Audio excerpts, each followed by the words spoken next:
Originaire de Gatineau, il est de ceux à qui tout réussit. Doué à l'école, il devient un très bon joueur de hockey et remporte de nombreux prix dans ce sport. Ensuite, c'est la guitare qu'il décide d'apprendre. Il forme un groupe, il voilà à faire les premières d'artistes réputés.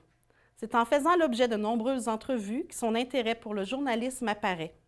Il décide donc d'aller étudier en radiodiffusion à la Cité d'Ottawa. Après seulement quelques années comme chroniqueur, le voilà aujourd'hui, âgé de seulement 25 ans, directeur de l'information pour CIHO. C'est avec un grand plaisir que je rencontre aujourd'hui à TVCO M. Louis-André Jalbert.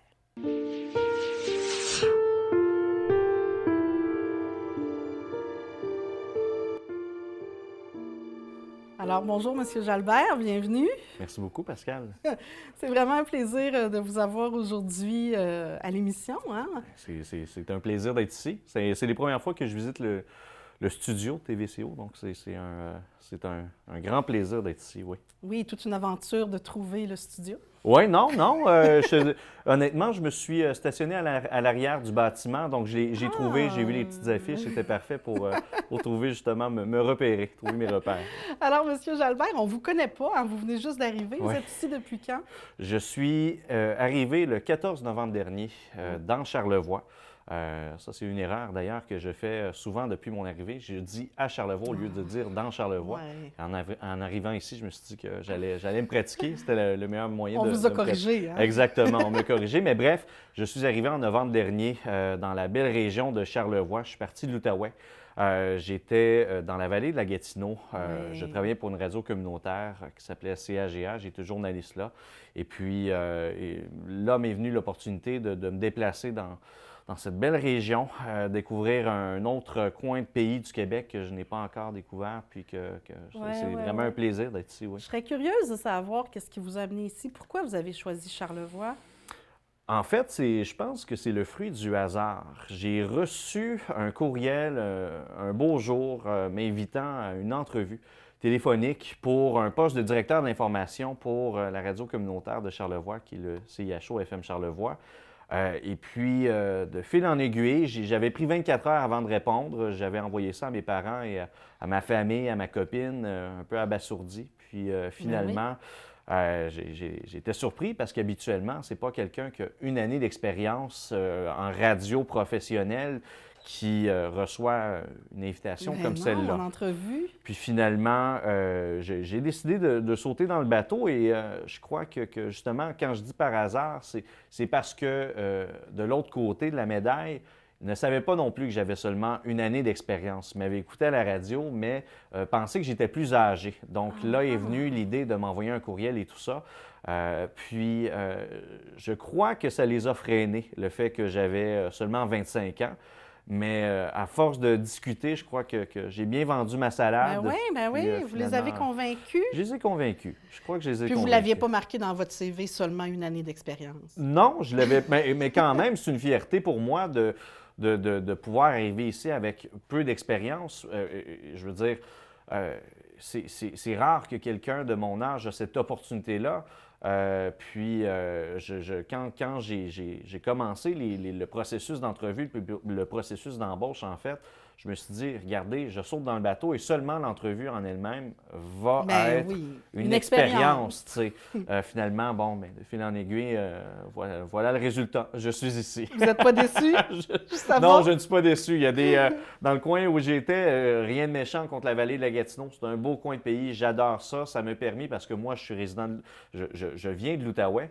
Donc, la vallée de la Gatineau, c'est une région éloignée de l'Outaouais. Donc, je viens de Gatineau, qui est la ville, et à peu près à 1h30 de là, on a Maniwaki, puis c'est la troisième région la plus défavorisée au Québec. Oh. Donc, ça m'a permis d'apprendre beaucoup plus sur ma région. C'était un coin qui était oublié, mais nécessairement, quand on parle d'un coin défavorisé, bon, il n'y a pas vraiment de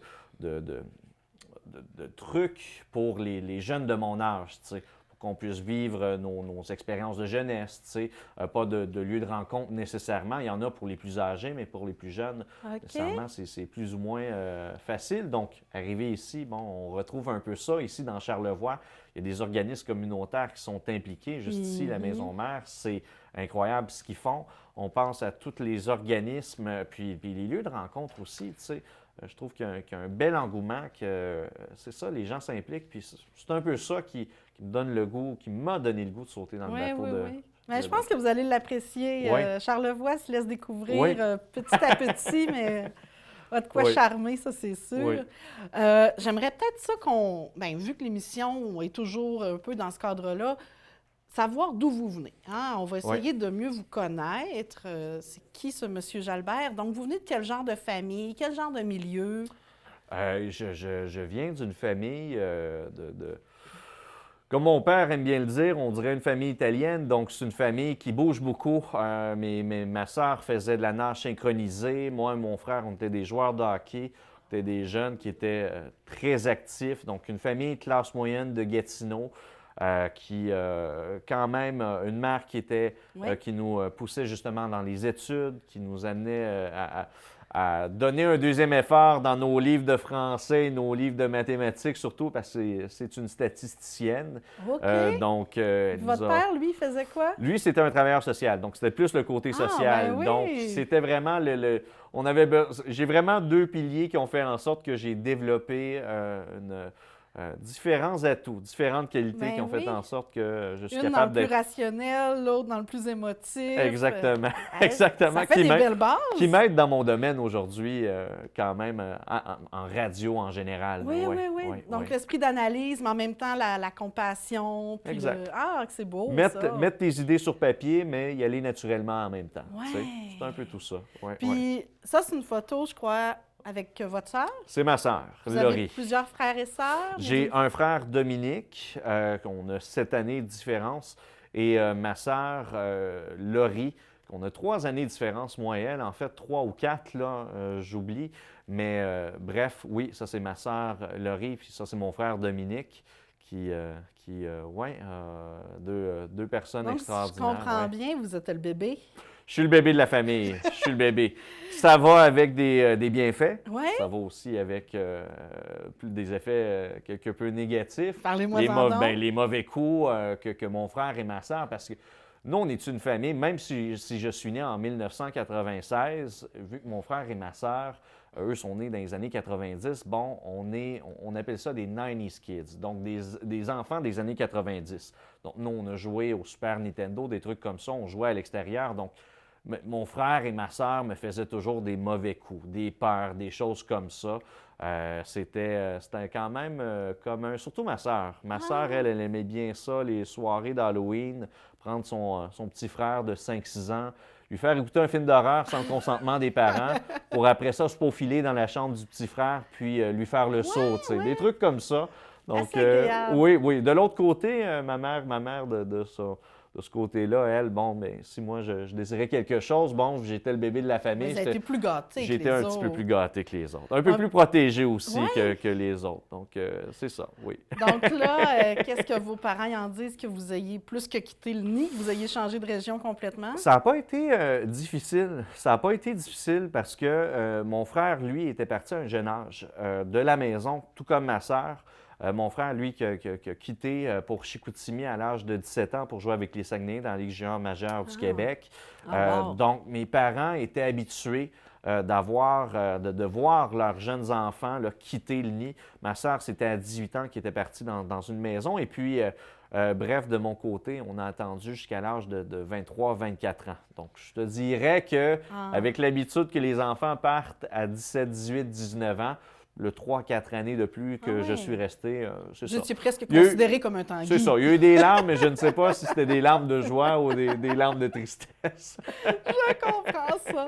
Là, on vous voit jouer au hockey. Oui. Vous dites que votre frère a fait le junior majeur. Est-ce que vous êtes rendu aussi loin que ça? Je ne me suis pas rendu aussi loin que ça. J'ai eu des pourparlers avec l'équipe de Moncton, les Wildcats, à un certain point de ma carrière quand je jouais midget 3. D'ailleurs, ça, c'est moi à l'âge de 18 ans, de 17 ans plutôt, oui.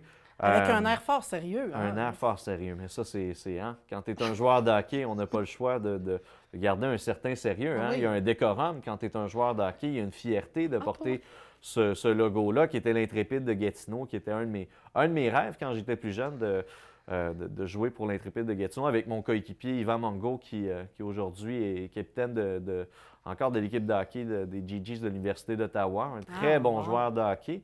Puis, bref, c'est ça. Ça a été une année un peu difficile, je vous dirais, le Midget 3 au niveau de la fiche. Au niveau personnel, ça a été une année enrichissante, puis j'en ai appris beaucoup sur moi-même.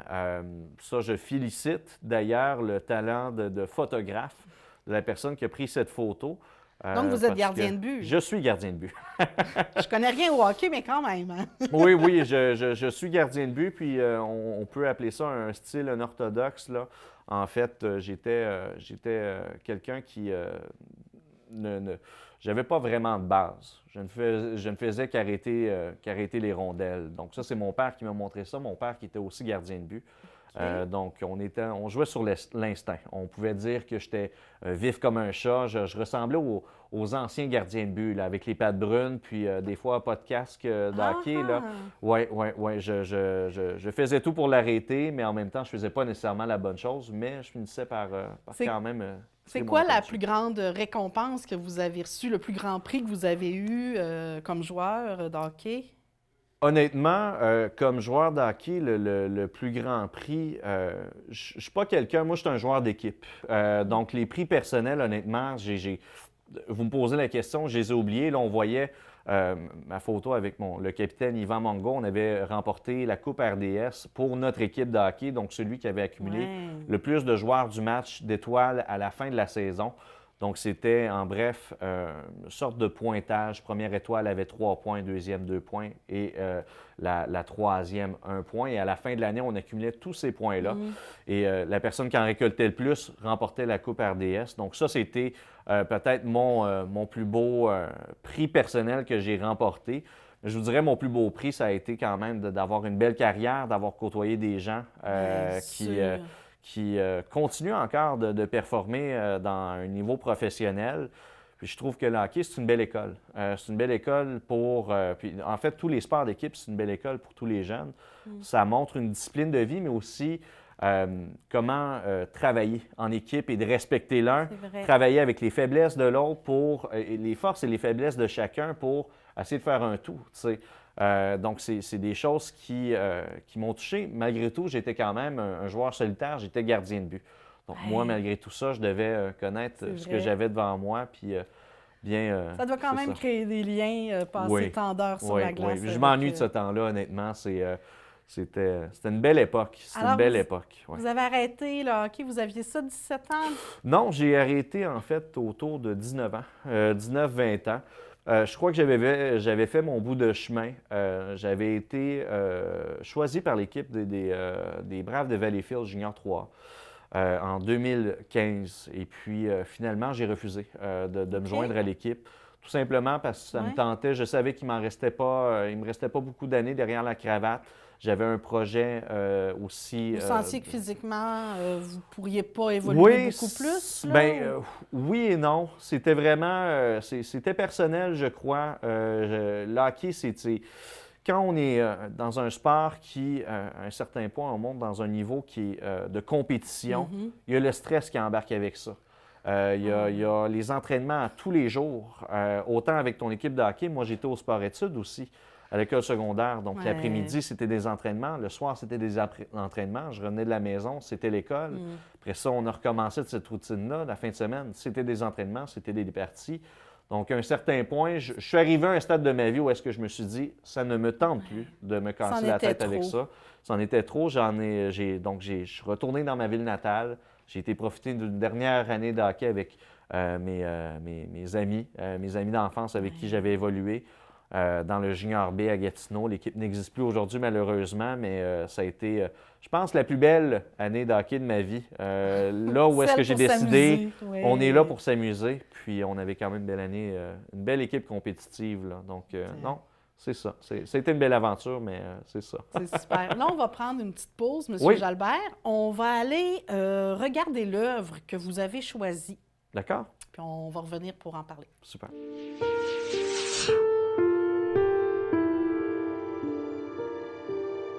Wow, Monsieur Jalbert, quelle œuvre que vous Oui. avez choisie là. Oui.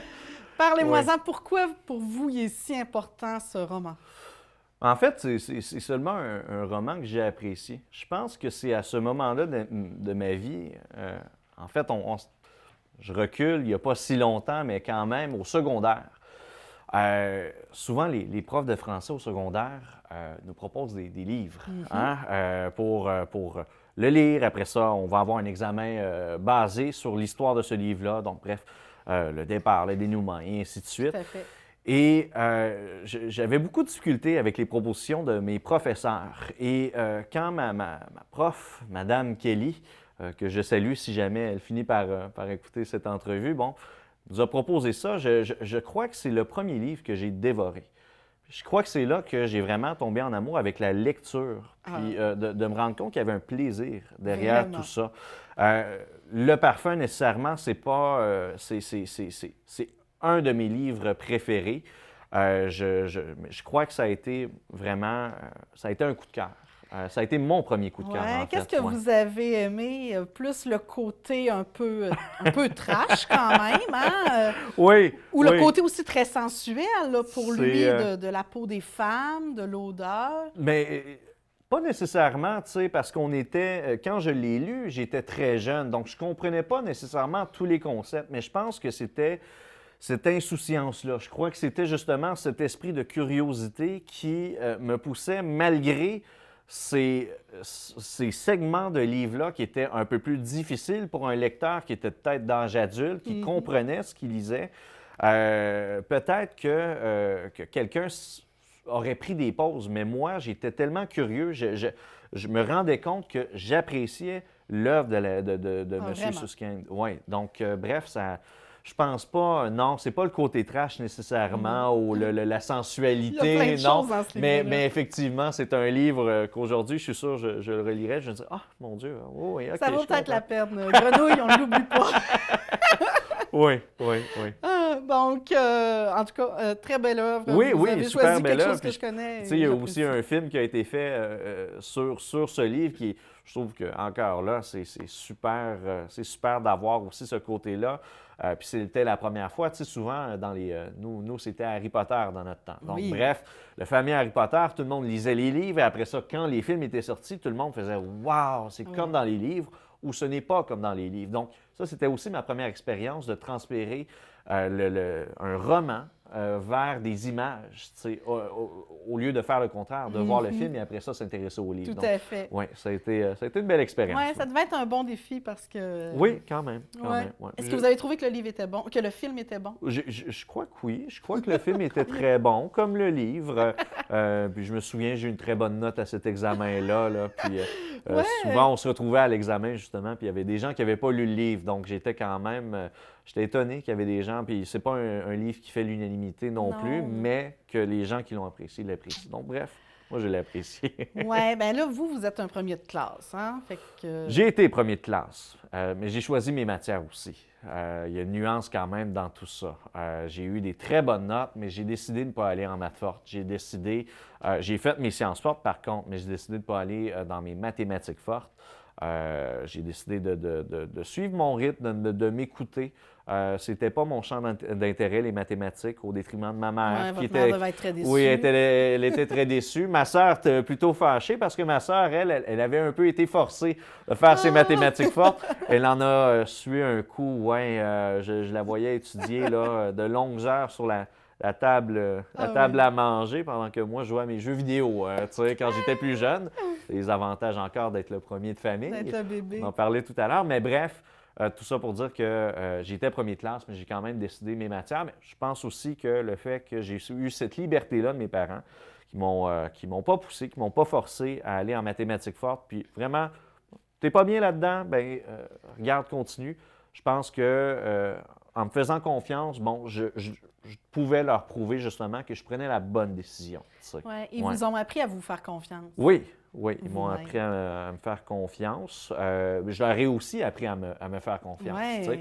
C'est un échange. C'est pas seulement C'est facile de gagner la confiance. C'est difficile de gagner la confiance de quelqu'un, mais c'est très facile de la perdre. Bien sûr. Donc, c'était un partage. J'avais une certaine Oui. liberté, mais je devais en même temps respecter les règles qui étaient en place. Donc, c'est Là, ça. si je comprends bien, d'après ce que j'ai lu sur vous, donc, vous faites votre primaire, secondaire, Mhm. et ensuite, pendant que vous allez au collège, au cégep, vous décidez de faire de la musique.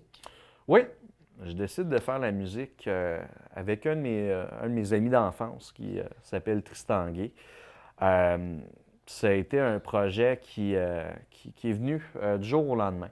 En bref, j'avais mis une photo sur les réseaux sociaux de moi avec une guitare et mon ami d'enfance avec qui j'avais perdu contact pour un certain temps m'a écrit, il disait, hey, moi aussi, j'ai commencé la guitare, mais lui, c'était un artiste. Il écrivait déjà de la musique, dans le temps en Ouais. anglais, un certain point en français. Il était batteur aussi. Puis c'est comme ça qu'on s'est retrouvés avec la musique. De fil en aiguille, ça a quand même déboulé. Donc là, vous avez suivi des cours en musique? Non, pas du tout. Le seul cours que j'ai suivi, c'était YouTube. Ah, J'étais sur, oui, des ouais, cours de guitare sur YouTube, ouais, bien ouais, sûr. regarder des vidéos, comment jouer tel accord, comment jouer telle chanson. Je me souviens la première chanson que j'ai apprise avec avec ma guitare, ma première guitare acoustique, qui était une Norman.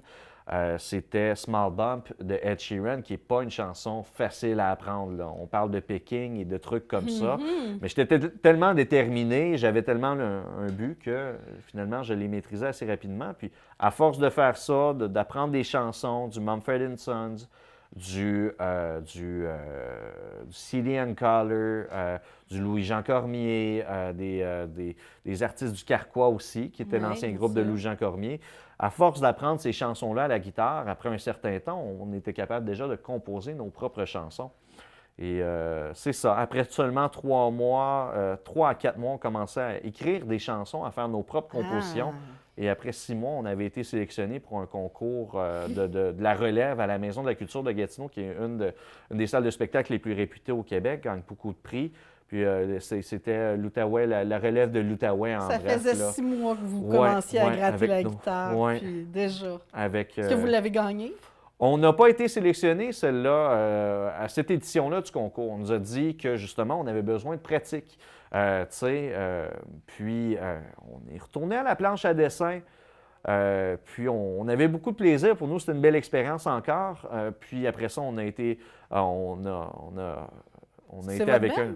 Ça, c'est... en fait, à droite, c'est Tristan en haut. Moi, avec les cheveux longs, à droite, et à gauche, on a Rosie Vallant, qui est une artiste au Québec que j'aime beaucoup, avec les frères Levac, qui est en fait les frères de Catherine Levac, qui avaient un groupe de musique qui Hmm. s'appelait Pandaléon, qui justement travaillait avec Rosie sur son projet. Donc, faisait les tournées OK. à Gatineau, tout ça. Donc, les gars de Pandaléon, qu'on avait aussi fait leur première partie. En fait, notre premier spectacle, c'était avec justement les frères Levac. On avait fait la première partie de Pandaléon, qui est un groupe qui aujourd'hui n'existe plus, mais que malheureusement n'existe plus, mais que j'aurais vraiment Ouais, un plaisir de réécouter en direct, j'espère un jour. Là, ouais. Donc, finalement, vous étiez un groupe de 2, si je comprends On bien. était un groupe de 3, c'est ça. Donc, Ah! après le refus de la Maison de la Culture, là, c'est collé Derek Oreda, qui est en fait, Ojeda plutôt, là, il y a différentes façons de le dire, mais qui était notre batteur, qui était en fait le cœur et l'âme de notre groupe qui s'appelait Maggie's March, un groupe avec un nom anglais, mais on faisait de la Ouais. musique très, très, très francophone, très à la Carquois et tout ça. Et Puis, pourquoi Maggie's March? Ça je vient... crois que c'est le chanteur de notre groupe, Tristan, que lui, en fait, avait fait un rêve. Il y avait un petit chien qui s'appelait Maggie. Puis, en bref, Maggie s'était évadée de la maison, je crois, dans son rêve, puis elle était partie, c'est ça, dans un voyage. Donc, on a appelé ça Maggie's March. Le rêve, peut-être qu'il s'est fait au mois de mars en même temps. Mais bref, c'était la marche de Maggie, OK. Maggie's March. Donc, C'est cute. c'était original et tout ça. Donc, bref, Derek s'est collé au groupe. Puis après ça, bon, on s'en est suivi justement le processus créatif qui, encore là, je ne comprends pas. La musique qu'on a fait, qu'on a réussi à mettre sur pied, les enregistrements sonores qu'on a fait. Puis, tu sais, vous voyez là Philippe Braque qui a déjà passé dans le coin dans Charlevoix. Là, ça faisait peut-être une année qu'on faisait de la musique tous ensemble. Puis, Et là, vous avez fait sa première partie? sa première partie, le jour de ma fête, oui, j'avais 19 ans. D'ailleurs, c'est la même soirée que j'ai rencontré ma copine, Oh! Bérénice, que je salue, que j'aime beaucoup. Oui, ma charmante copine. Je vous comprends, elle est Ouais. superbe. Oui, oui. Oui, Donc, oui. c'est une histoire qui dure 6 ans. En fait, non. Ça va faire bientôt 3 ans. Je l'ai rencontré cette soirée-là, mais en fait, il y a un processus derrière tout ça. Il y a une histoire dans notre relation. Moi, j'étais musicien, on faisait des tournées et tout ça. Puis là, j'étais comme, ben, je peux pas faire des fausses promesses. Je veux pas y briser le cœur, tu sais. Puis de son côté, bon, elle ne comprenait pas. Bon, regarde. Fait que finalement, on s'est retrouvés. Ah. 2, 3 années plus tard. Puis on avait gardé contact, on s'écrivait quelques messages, on avait été prendre des cafés, prendre un verre de temps en temps, mais jamais il y avait eu cette étincelle-là. Puis un jour, je crois que c'est ça, les étoiles se sont alignées, puis on s'est comme retrouvés, puis aujourd'hui, je pourrais pas me passer d'elle. C'est beau. Oui, oui. D'ailleurs, elle s'en vient de me rejoindre d'ici peu. Ah, elle habite pas à Clermont avec non, vous? non, elle n'habite pas encore à Clermont, mais là, elle est engagée au sud de la capitale nationale. OK. Donc, elle va travailler à l'hôpital de Baie-Saint-Paul bientôt. Oh, donc elle est quoi? Technologiste en laboratoire. Ah, Oui, technicien en oui, laboratoire. oui. Je suis très fier d'elle, Ben honnêtement. Elle fait oui. du travail. Puis c'est quand même une belle preuve d'amour de se déplacer jusqu'ici, de laisser notre Outaouais natal puis de venir me rejoindre. Tout à Donc, fait. Puis de vous avoir ouais. laissé partir aussi, parce Oui. que depuis novembre, ça fait quand même quelques mois. Oui, là, c'est une belle preuve de confiance. Puis oui, c'est. Mais honnêtement, ça se passe super bien à ce niveau-là. Ah, que c'est Puis, beau. ouais, ouais. Puis elle a eu la chance de venir quand même ici, puis de Ouais, découvrir. trouver un Fait emploi. que, ouais. Là, vu qu'on parlait de la musique, Oui. mettons, c'est quoi les plus gros shows que vous avez faits? Les plus gros shows que j'ai faits, c'est une bonne question. Personnellement, j'ai beaucoup aimé les spectacles, les premiers spectacles avec Philippe Braque, Pandaléon, comme qu'on a vu tout à l'heure. Le plus gros show, c'est certainement peut-être la fête nationale. On avait fait la première partie des bébés. Ouais. Ça, c'est ma génération. Exactement. Donc, juste avant que le chanteur décède, on a eu la chance de le côtoyer, de faire sa première partie. C'était assez impressionnant. On a joué à peu près on a joué devant des milliers de personnes, ça je peux dire. Mais c'est assez flou. Tu sais, quand on est dans des événements comme ça, on ne comprend pas trop ce qui se passe. Ouais, Tu sais, la musique a été dans ma vie pendant 2 années et demie à peu près. Ça a tellement défilé. Je garde que de brefs souvenirs de cette période-là, mais ce qui est bien avec la musique, c'est pour ça que j'aime la musique, c'est que peu importe, lorsque je réécoute mes enregistrements sonores, qui sont encore sur Bandcamp, que je peux encore écouter, je reviens dans cet environnement-là, dans cette période-là de ma vie, puis c'est là que les souvenirs reviennent à la source. Donc, mais oui, les bébés, ça a été. J'ai gros. côtoyé Michel Rivard aussi. Des trucs comme ça, non, ça a été un c'est vraiment très beau le fun. parcours. Oui, oui, oui. Donc là, on va prendre la deuxième pause. Super. On va aller écouter votre chanson que OK. vous avez choisie. Oui. On revient, on finit ça.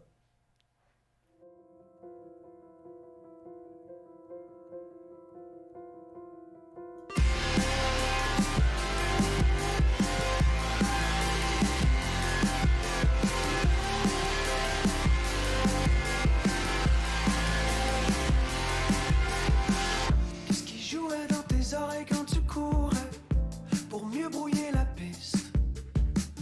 On s'est croisés quand le soleil se couchait et j'ai vu ton air triste. Courais-tu pour fermer la gueule au printemps, pour prendre tes distances? Courais-tu pour casser la gueule au présent et doubler la cadence? Alors, dis-moi donc, Louis-André, pourquoi cette chanson-là? En fait, Louis-Jean Cormier, c'est un artiste que j'ai appris à découvrir lorsque je débutais la musique. Il avait sorti son premier album, le 13e étage, lorsque justement j'apprenais à gratter la guitare. Puis je suis tombé en amour avec cet artiste-là. Je trouve que il s'est bien rattrapé, en fait, après la fin de Carquois et tout ça. Louis-Jean n'était pas un personnage qui était très, très connu quand même à l'œil du Québec, vu que son groupe était quand même dans l'underground montréalais, très populaire dans les grandes villes, mais tu sais, dans les régions. Carquois, on connaissait assez bien. Oui, mais ici quand aussi. même, oui, non, mais dans Charlevoix, oui, il y a un amour pour la musique, mais dans l'œil du public général, c'était pas. On connaissait quelques chansons, mais tu sais, c'est pas tout le monde qui achetait les albums de Carquois. J'ai eu l'impression que quand son premier album est sorti, tout le monde a sauté dessus et tout ça. Puis là, c'est là que j'ai vu toute sa musicographie. Lorsque j'ai écouté tout ce qu'il faisait, je me suis dit, waouh, mais quel artiste, tu sais. Puis encore là, cet album-là, Tout tombe à sa place, cette chanson-là, je trouve que c'est une belle chanson qui peut parler à beaucoup de gens. Les gens peuvent l'interpréter de différentes façons. Aussi, on retrouve un peu le côté alternatif, un peu plus agressif de Louis-Jean Cormier, veut pas, dans la musique. Oui. Puis je crois que cette chanson-là, Quand la nuit tombe, cet album-là, est venu me rejoindre lorsqu'il est sorti. Mais Louis-Jean Cormier, en bref, c'est un artiste que j'apprécie beaucoup, que j'ai eu la chance de rencontrer 2-3 fois dans ma vie. Il ne se souvient pas de moi nécessairement, mais moi, je me souviens de lui. Puis T'as pas fait sa première partie. J'ai pas fait sa première partie. Ça a été un objectif pendant un certain temps. On l'a rêvé de faire la première partie de Louis-Jean Cormier. On a quand même eu la chance de lui donner un CD, un EP de notre groupe de musique. Je crois, en plus, anecdote comme ça, il avait croisé mon frère dans un aéroport, quelque part en France. Et puis, à force de discuter, mon frère parlait de notre groupe Maggie's March et Louis-Jean, on lui avait déjà donné notre disque. Il a dit hey, ils m'ont donné un disque de musique, ceux-là. Fait que ça m'a fait comme chaud au cœur il se souvenait qu'on lui avait donné un disque. Mais bref, tout ça pour dire que c'est un excellent artiste que j'ai vu plusieurs fois en spectacle. Puis que tu admires. Oui, j'admire beaucoup. Alors, on était rendu. On était rendu que là, tu décidais de quitter la musique. Oui. Tu avais besoin de réflexion. Oui. Tu avais besoin de te poser. Tu en étais rendu où dans tes études? Est-ce que tu avais fini ton cégep? En fait, non. Mon cégep, ce qui s'est passé, il me restait qu'un cours à terminer. Puis, finalement, j'ai décidé d'arrêter. J'étais en grande période de réflexion. En quoi tu es... J'étais en études en sciences humaines, profil OK. monde, là, tout ce qu'il y a de plus général. J'avais réussi tous les groupes, en fait, tous les cours que j'ai fait, j'avais réussi. Le seul cours qui ne me tentait pas, finalement, c'est là que j'ai décidé de prendre une pause. J'ai continué un peu avec la musique. C'était quoi, méthode quantitative en sciences humaines? Exactement. Exactement ce cours-là. C'est drôle que tu dises ça, mais c'est exactement ce cours-là. Un projet, finalement, à la fin, on était 4, puis il y avait 2 personnes sur 4 qui avaient abandonné, qui n'avaient pas fait leur partie du projet, donc tout est tombé à l'eau. Puis là, c'est là que je me suis dit que je ne ferais pas une demi-année pour un seul cours, donc je vais partir 1 an. Là, j'ai été travailler dans les bars, c'est là, on a fait des spectacles avec le groupe de musique.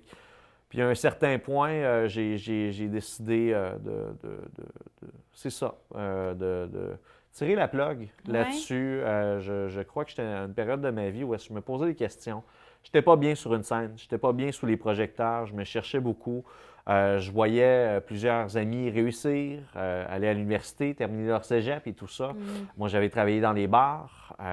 Mon groupe de musique, ça allait bien, mais je n'étais pas comblé. Ça n'allait pas chercher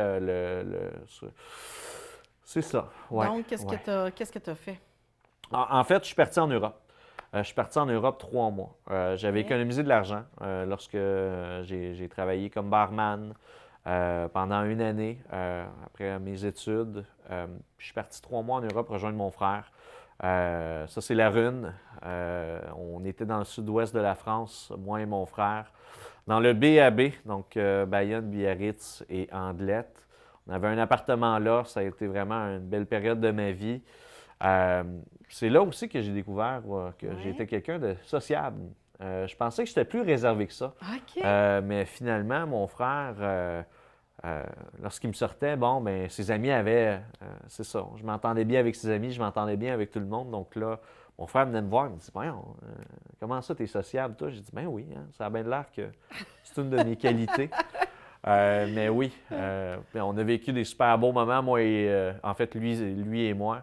Ça, c'est lorsqu'il a gagné le championnat de Division 1 de la Ligue de France, au hockey avec son équipe Lormadi. C'est vraiment un grand hockeyeur, votre frère. Oui, oui, ça a été un grand hockeyeur. Ça a été mon modèle. Ça a été mon modèle. C'est vraiment quelqu'un qui a bien réussi dans sa vie, ses études, qui a traversé des défis, mais la tête haute, puis qui a fait ça moi, je dirais comme un chef, puis qui a, dans l'espace public, dans sa famille, il n'a pas laissé il n'a pas montré qu'il y avait des faiblesses, toujours montré fort. Donc, ça a été un vrai modèle pour moi, mon frère, à ce niveau-là. Puis, justement, on a vécu des belles émotions. Puis là, qu'est-ce qui s'est passé en Europe pour vous dire, là, maintenant, je sais en quoi étudier, je sais c'est quoi mon destin? Bien, je sais pas. C'est vraiment en me promenant, en discutant. J'ai eu la chance d'aller à Berlin, c'était un de mes rêves, d'aller en Pologne, d'aller en Espagne. Quand je suis revenu, je me suis dit, bon, ben Louis, tu as accompli quelque chose que tu pensais jamais accomplir, aller tout seul en Europe. J'étais quelqu'un quand même qui était dans ses petites affaires, sa petite routine. J'aimais pas ça bouger. Puis, à partir de ce moment-là, je me suis dit, bon, ben va à la rencontre du monde. J'ai travaillé encore la même été parce que je suis revenu pendant l'été dans un bar à Gatineau. Et puis, finalement, là m'est venue l'idée, à la dernière seconde, bon, pourquoi pas m'inscrire en radiodiffusion. J'ai des amis qui me disaient que j'avais une voix radiophonique. Donc, à partir de là, je me suis dit, pourquoi pas? Hein? On va l'essayer. Puis, donc, après ça a déboulé vite, là. Ça a déboulé vite, C'est quoi? C'est une année d'études? C'est 2 années d'études. 2 années, OK. 2 années d'études et c'est vraiment, on se concentre sur la radio. On touche au journalisme, on touche à la production, l'écriture publicitaire, on touche à l'animation, à la gestion, on touche à tout. Puis, en l'espace de 2 ans, ils font de leur possible pour faire en sorte qu'on puisse sortir puis travailler dans une radio, faire une émission complète. C'est ça l'objectif. Puis, pour moi, ça a été révélateur. J'ai rencontré plusieurs défis. J'étais encore dans ma période où est-ce que je me cherchais lors de ces études-là. Puis finalement, bon, on est venu justement la fin de mes études. Puis ça a été une drôle. Mon entrée dans le monde de la radio officiellement a été difficile parce que c'était en plein dans le début de la pandémie de la COVID-19. Ah, ben oui. J'étais supposé d'avoir un stage à Rimouski pour une radio privée que je nommerai pas le nom, évidemment. Mais bref, finalement, parce que les régions étaient fermées à ce moment-là, on se souvient de cette période-là, c'était difficile pour tout le monde. J'ai pas pu me déplacer. Mais en même temps, j'ai eu la chance d'aller dans la vallée de la Gatineau pour trouver un emploi par chez toi. Trouver un emploi, faire un peu d'animation l'été, finalement être journaliste. Puis là, défiler plusieurs dossiers que j'ai eu beaucoup de plaisir à travailler. Et là, jusqu'à maintenant, tout s'est emboîté à une vitesse folle. Dans le fond, c'est 1 an plus tard, là, si je comprends bien. C'est ça, là. Exactement. Donc, j'ai Un an commencé. Plus tard, on est directeur de l'information. C'est drôle à dire, mais je crois que justement, le fait que dans tous les projets, que ce soit en hockey, que ce soit dans la musique, que ce soit en Europe ou peu importe, tous les projets que j'ai entamés, j'avais une confiance un peu trop élevée tu sais, je veux dire, je sais que j'ai des capacités, mais souvent, il faut être un peu aveugle pour foncer, la tête baissée, tu sais. Puis je pense que c'est quelque chose que j'ai en moi. C'est seulement de foncer, puis il y a un défi devant moi, puis il n'y a rien qui est impossible. Donc, ce défi-là ne vous fait pas trop peur, si je comprends bien? Non. On dort bien la nuit? Tout. Je dors très bien la nuit, ça va super bien. J'ai une très belle équipe. Ça a été difficile au début, c'est sûr, parce que c'est un ajustement. Je ne connais pas la région, je dois me faire connaître en même temps. C'est beaucoup d'informations, mais en même temps, bon, c'est ça être journaliste. Hein? C'est être assidu, c'est se lever tôt le matin, c'est de faire des heures irrégulières, c'est de faire des sacrifices. Puis, je suis arrivé avec cette mentalité-là. Puis c'est ça, bref. Vous diriez que c'est quoi le plus grand défi qui vous attend? Le plus grand défi qui m'attend. Le plus grand défi qui m'attend. Vous parlez au niveau du FM Charlevoix. Tout à fait. Je crois que ça va être de mettre des standards de qualité et de faire en sorte, premièrement, la rétention de la main-d'œuvre, c'est excessivement difficile. Je crois aussi que le fait que je suis un jeune journaliste qui débute dans le domaine, j'ai une approche différente peut-être de l'ancienne garde, Ouais. qui fait en sorte que, les jeunes journalistes, on va tenter d'aller les chercher, mais ça va être la rétention de la main-d'œuvre, ça, c'est le plus grand défi, puis aussi de continuer dans le temps, puis faire en sorte que je quitte demain matin, qu'il y ait une base qui fait en sorte que le FM Charlevoix puisse survivre malgré tout. Mais là, vous tu sais. n'êtes pas en train de me dire que vous pensez partir. Non, pas du tout. Quand je dis quitte demain matin, c'est à chaque jour, moi, j'arrive Je comprends. à la radio en me disant, si jamais je pars demain matin, pour n'importe Oui. quelle raison professionnelle ou peu importe, je dois faire en sorte qu'aujourd'hui, l'équipe, le service des nouvelles est en meilleure posture qu'elle ne l'était hier. Tout à fait. Puis, je crois qu'il y a une amélioration depuis les derniers mois. Puis, selon où est-ce qu'on s'en va, les objectifs qu'on s'est donnés, on s'en va dans la bonne direction. Puis, ça va y aller qu'en s'améliorant au courant des prochaines semaines. Ouais. Là, j'aurais envie de vous faire une petite rafale. Vous me répondez par oui ou non. Ça D'accord. me permet de vraiment mieux vous connaître. Allez-y. OK? Est-ce que vous êtes un homme sensible? Oui, Oui. Un Oui. romantique? oui, Oui. oui. Est-ce que vous êtes un joueur de tour? Oui et non, oui. Avec ma copine, avec les autres, plus ou moins. OK. Je suis pas lui qui. Je suis pas la personne qui va faire rire tout le monde au milieu d'une table. OK. Je suis plus calme. Mais avec ma copine, je la fais. Ouais. Est-ce que vous êtes un bon cuisinier? Oui, Oui. je retiens ça de mon père. C'est moi qui ai hérité de ça. Mon Est-ce que père vous était aimez médecin recevoir? cuisinier. J'adore recevoir. Cuisiner, recevoir, oui. Vous êtes un musicien. Est-ce que vous êtes aussi un danseur, un Non. chanteur? Non. Non. Dans la douche. Chanter dans la douche, oui. Oui. C'est Ça, un oui. bon endroit. Oui. Est-ce que vous êtes un rassembleur? Lorsqu'il le faut, je suis capable de l'être, mais ce n'est pas mon atout premier. OK. Ouais. Un rêveur? Oui, Oui. je suis un grand rêveur. Un homme de confiance? Je crois que oui. Je crois que les gens, en général, doivent m'apprivoiser avant de me faire confiance, mais une fois qu'ils ont compris qui je suis, lorsqu'ils ont appris à me connaître, oui, je suis quelqu'un de confiance. Est-ce que vous êtes ordonné? Non, Non. je ne suis pas ordonné. Je suis un fier TDA, ouais. Vous diriez que vous êtes écologiste? Non, pas nécessairement, mais je crois qu'aujourd'hui, on est tous écologistes, comme on l'est tous féministes, ouais. Oui, vous avez bien C'est ça. raison. Ouais. J'aimerais peut-être vous demander quel rêve vous avez? Qu'est-ce que vous rêvez pour l'avenir? C'est une bonne question. À seulement 25 ans, c'est quoi mon rêve? Honnêtement, je n'ai plus ou moins de réponse à ça. Je crois que mon plus grand rêve, c'est de pouvoir continuer dans ce domaine-là, de continuer de faire la radio. On sait que c'est un métier qui n'est pas facile. Il y a des gens qui à tous les jours, décident de quitter le navire de la radio, de ce beau média-là. Je me souhaite vraiment de me trouver une stabilité, puis de trouver ce plaisir-là, puis de le garder. Est-ce qu'on veut pour les bâtir années à une venir. famille et tout? Oui, Oui. c'est dans les plans éventuellement, là, pas maintenant, ça c'est sûr. Je pense que ça va être plus dans la 3e décennie, ouais. Puis si c'était à refaire tout ça, est-ce qu'il y a quelque chose que vous feriez différemment? Non, absolument pas. Je reviendrai ici demain matin, puis je crois que avoir des regrets, c'est regarder dans le passé. Moi, j'ai un de mes coachs de hockey qui me disait tout le temps, arrête de regarder dans le rétroviseur, regarde regarde en Ah avant, oui, c'est regarde beau, la ça. route. C'est magnifique. Donc, Monsieur Jalbert, je vous remercie. Ben, c'est déjà c'est déjà terminé pour terminé. aujourd'hui. C'est vraiment le fun. Ça a vraiment été le fun de vous connaître. Ben, merci beaucoup, Puis bonne Pascal. chance dans votre belle nouvelle carrière. Merci beaucoup. Merci beaucoup.